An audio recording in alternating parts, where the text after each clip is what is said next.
There are moments when it feels like God is late, like the promises He made have been shelved, delayed, forgotten. But Galatians 4 tells us otherwise. But when the fullness of the time had come, God sent forth His Son. This isn't just a verse, it's a revelation, a truth that anchors our faith in the reliability of a promise-keeping God. What does it mean that the fullness of time had come? Paul is pointing to a moment in history where everything, politics, language, religion, and culture, was aligned. The Roman Empire had built roads. Greek was a common language. Jewish expectation for a Messiah was at a peak. It was no accident. God was not rushing. He wasn't delayed. He was weaving every thread of history to prepare the world for Jesus, just as the prophets foretold. Long before Bethlehem, promises were spoken. Isaiah said, "Unto us a child is born." Micah declared, "Out of Bethlehem shall come one to be ruler." From Genesis to Malachi, God promised a Redeemer, and in Jesus, that promise was kept. God sent His Son, born of a woman, born under the law, to fulfill what no one else could.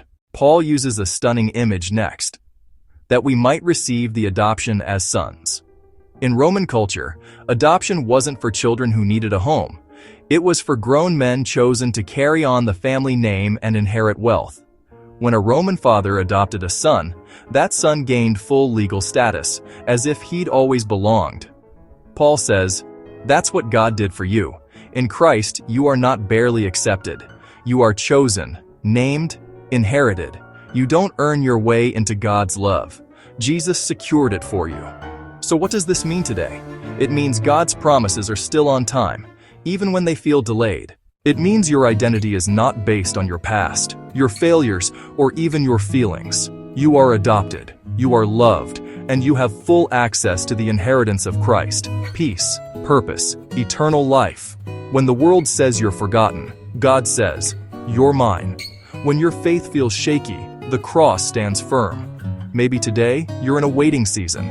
Maybe the promise feels far off. But remember, Galatians 4:4-5.